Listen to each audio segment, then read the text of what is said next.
Hello, hello, hello, and good evening to you all who are joining me today. It's a real pleasure to have you today to discuss a really exciting, and serious topic. It is exciting because I love to talk about it, and very, very serious as well. My name is Pauline Liman. For those who haven't met me before or who haven't followed me before, I am the founder and the CEO of Star Reachers Community Initiative. It's a charity whose mission is to raise aspirations for young Black children and break the cycle of Black people underachievement in education, as well as promote the well-being of children and families from BME backgrounds.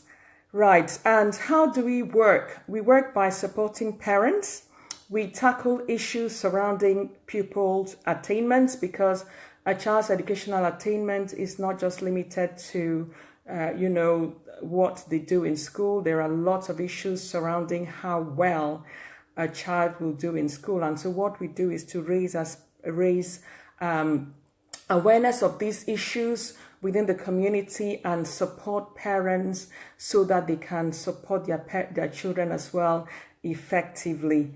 And so today we're going to be talking about an important issue: pupil exclusion, school exclusions. Why are children excluded in school? So we're going to be looking at some of the reasons why children are excluded from school. We're going to be looking at some statistics, and then we're going to be talking about parents' rights and responsibilities relating to school exclusions. Now, I think it's really important for us to be able to ensure that our children have a good education, because I believe that education is a powerful tool that is able to change the world, that is able to deliver a generation from poverty, from a life of limitation. It's able to change the story of our community. And that is why I'm very, very passionate about us supporting our children and positioning them strategically so that they can become tomorrow's leaders. I believe that your child is a leader, my child is a leader.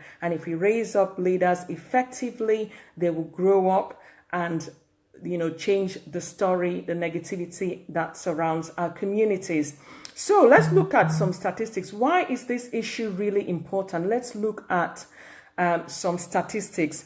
Now, statistics show some groups that are overrepresented in exclusion, in the exclusion category. And they are the following. Children with special educational needs are overrepresented in that statistics.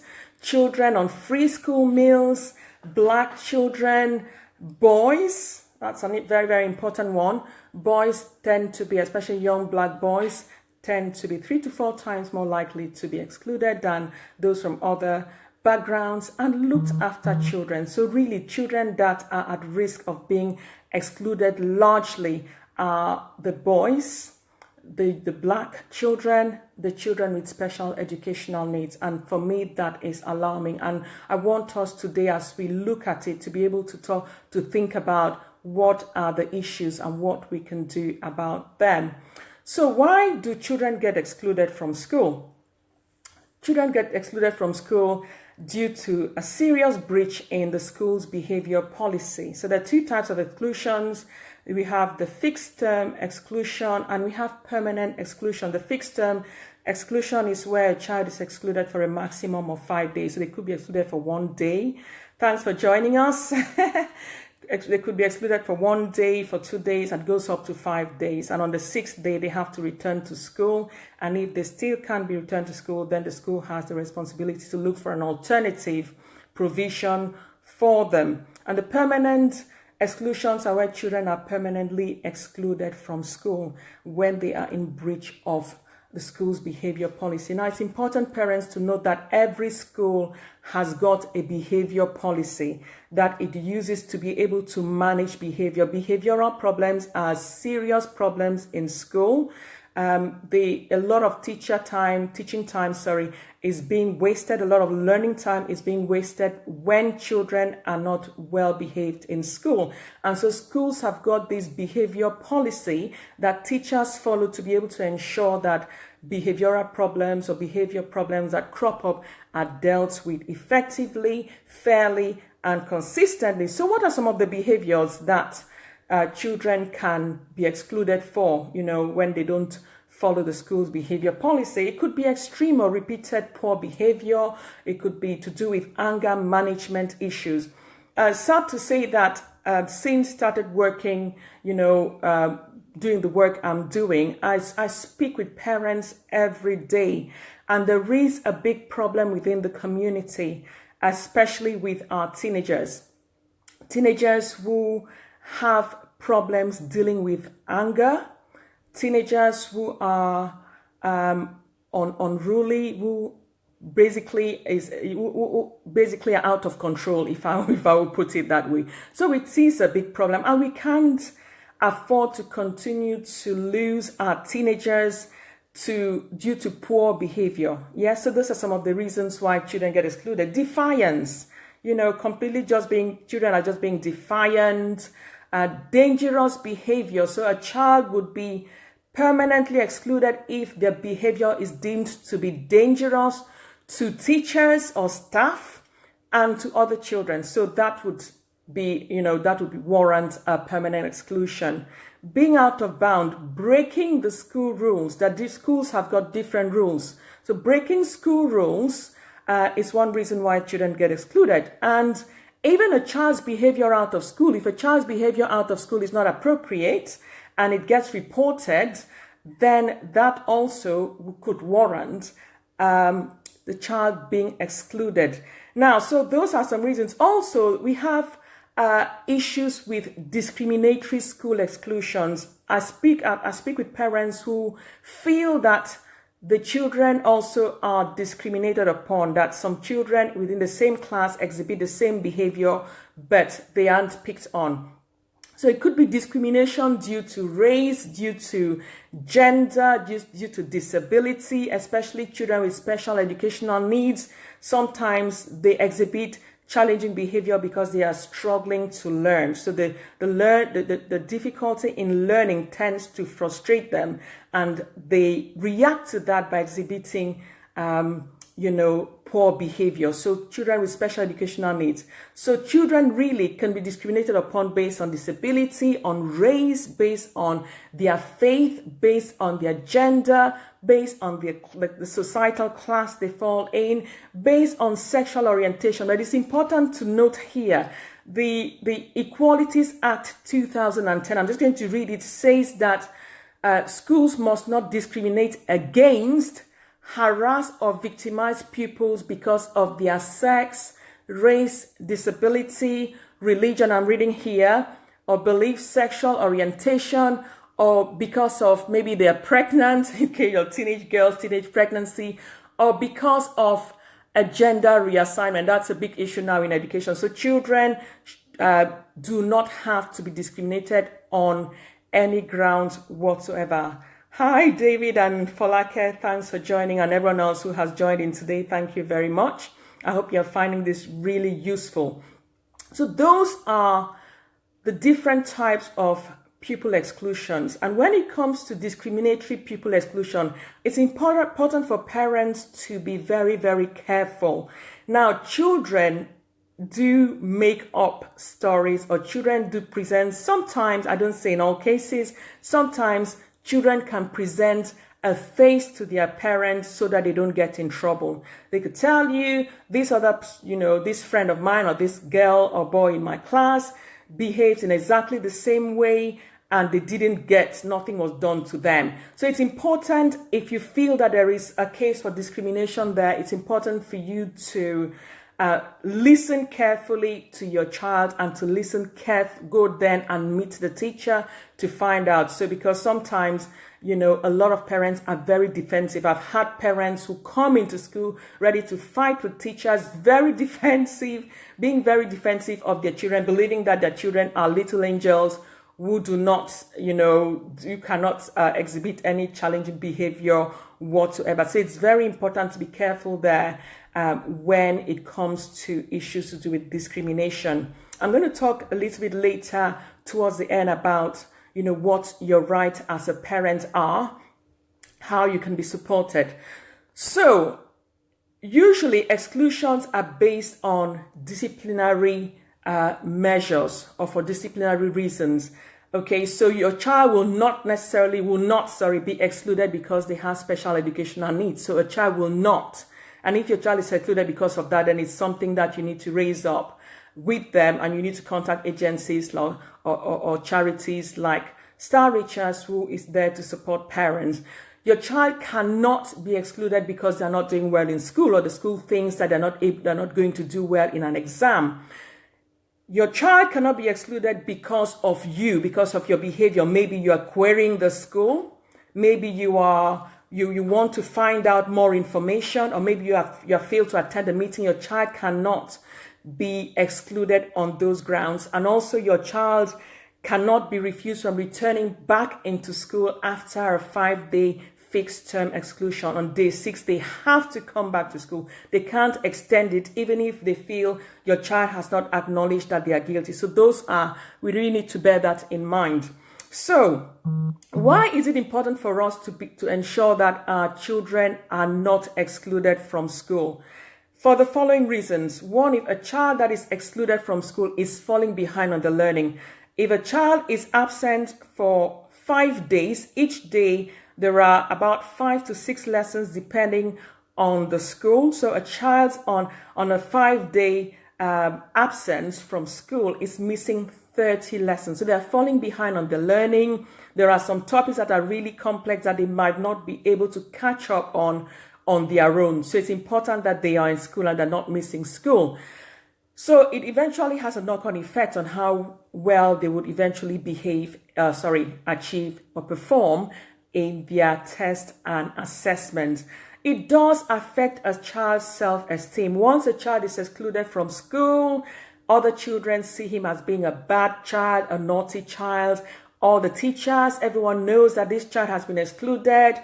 And so it becomes something that is spoken about. So it starts to affect a child's self-esteem. It can lead to mental health problems such as depression, stress, anxiety.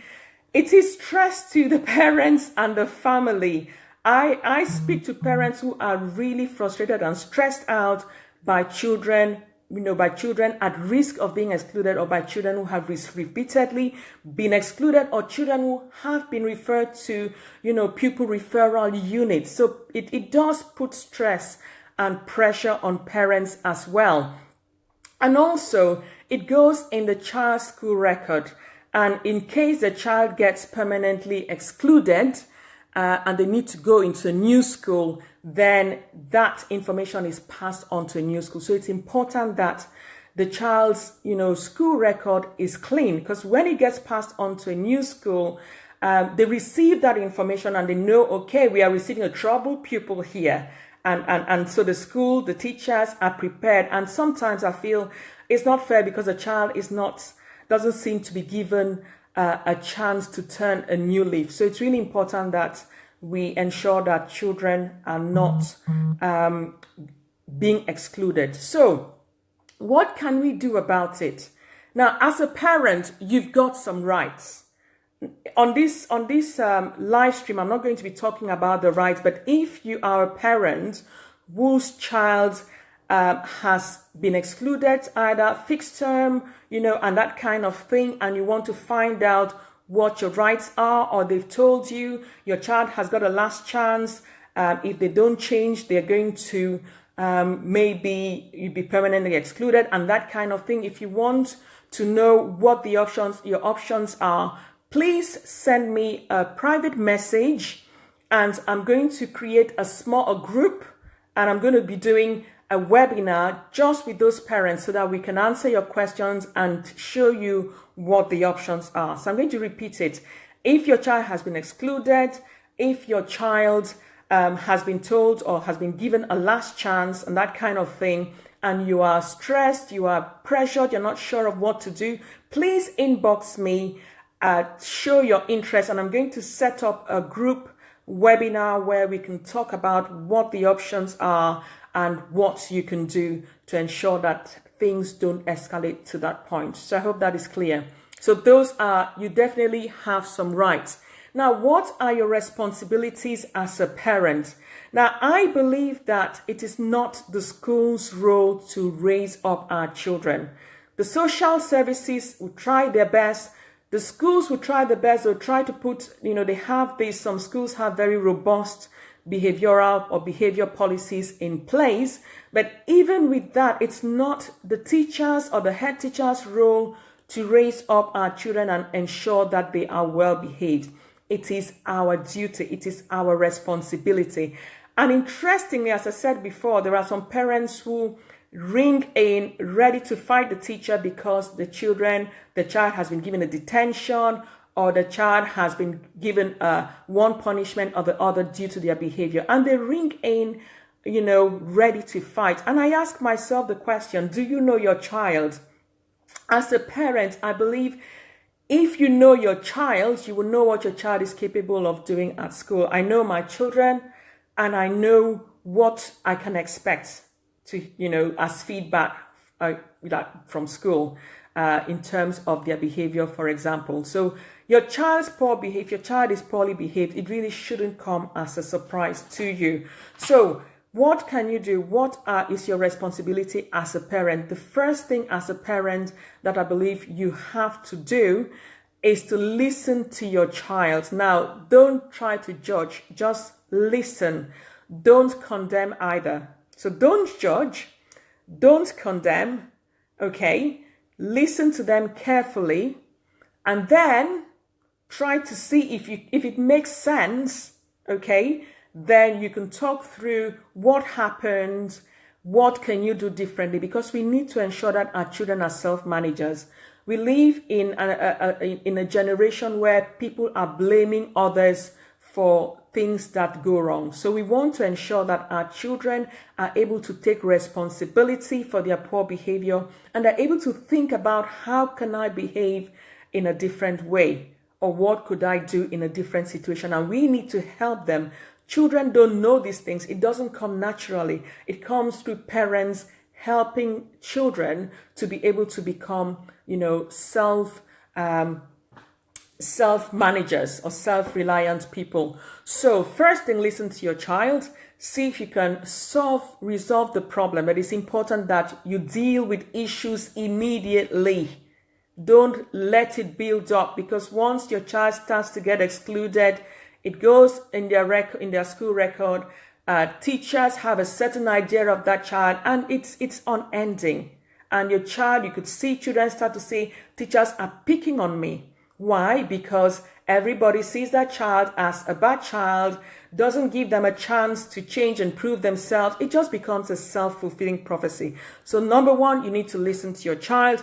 Number two, you need to speak to the school. You need to ring either the teacher in question, or if it is a school-wide problem, you need to ring maybe the head of year, or just get in touch with school.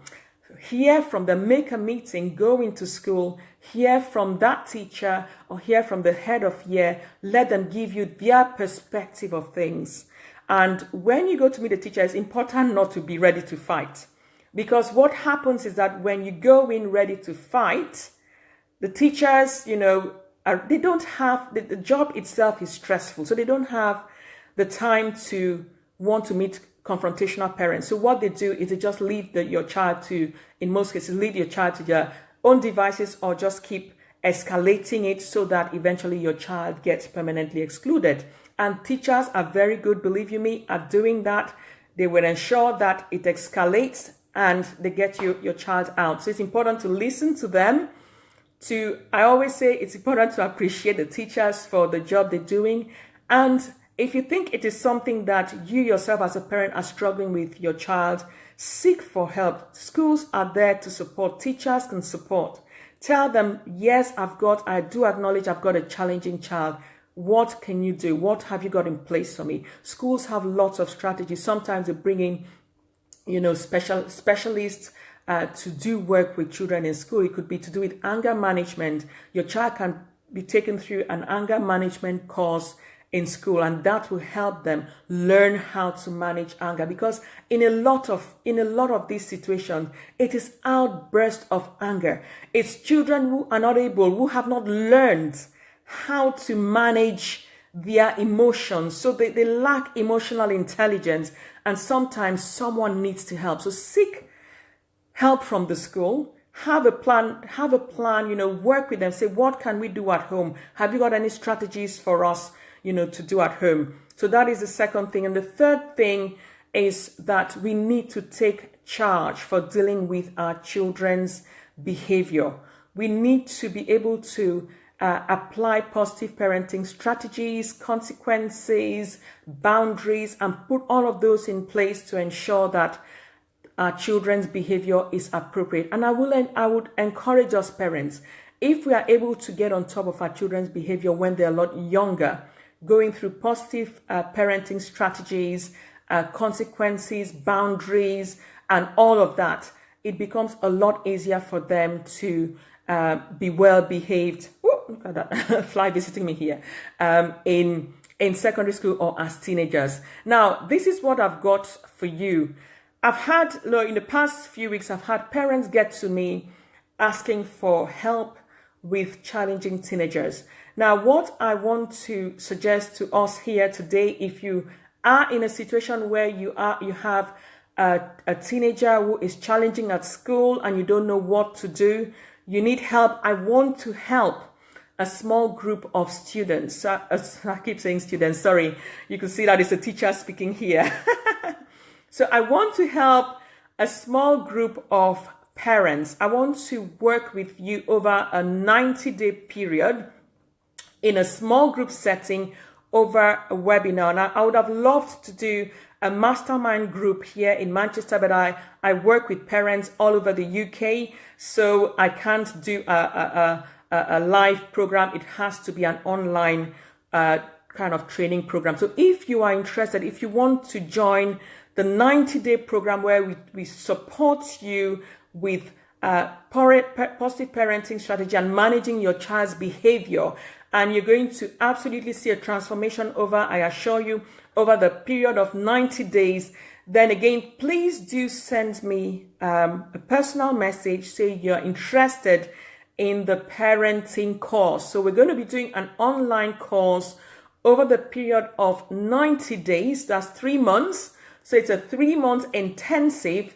to help you take charge, take control, take charge, and change your child's behavior. So if you are interested, please inbox me. Tell me you're interested in the online parenting program or course, and then I will send you further details. We're going to be doing it on a webinar platform, not on Facebook Lives.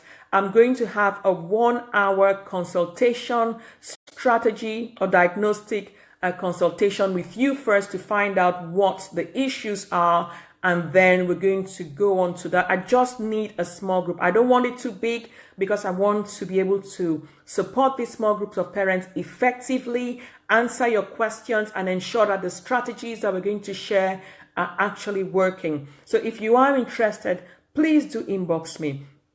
I did mention before that if you wanted to find out more about your rights, again, send me a personal message. And again, I'm going to go on a webinar platform and we're going to do a small training to help you know what your rights are. So this is all I had to share today. Thank you very much for joining. It's going to be Thursdays, 9 p.m. Thursdays are a lot more convenient for me because I'm a very busy person involved in church and in all sort of things. And my Sundays are very, very packed, can be very, very packed full. So please tune in next Thursday again at 9 p.m. And if you found this video useful or this chat useful today, please do not hesitate to share with the parents. We have to work as a community. We have to support each other, ensure that we have the information. I tell you, I work with parents. I speak with parents every day. Parents are struggling with their teenagers, with their children. We can't afford to have our teenage boys, being excluded from school all the time. We can't afford to have our children, being treated unfairly. So we need that. We need help. Everyone needs help. So please do not hesitate to share. If you've not liked the Star Richards page, please like the page so that when I go on live or when I post information, it can actually show up on your Facebook and you can actually check it out. I do share valuable information around tips or strategies for parents, or new information to do with safeguarding, to do with the educational sector, just so that parents are aware of the changes and the things that are important in terms of raising up successful children. I believe that your child is a leader. There's greatness in your child. You need to empower yourself and support them to achieve their potential. So thank you very much for everyone who has joined today. I haven't read out your name, but I want to say thank you for joining us today. I hope you found it useful. Please share, and we're going to see you next Thursday. And please don't forget to send me a private message if you are interested in joining the online training program. Okay, until then, have a wonderful weekend and God bless you.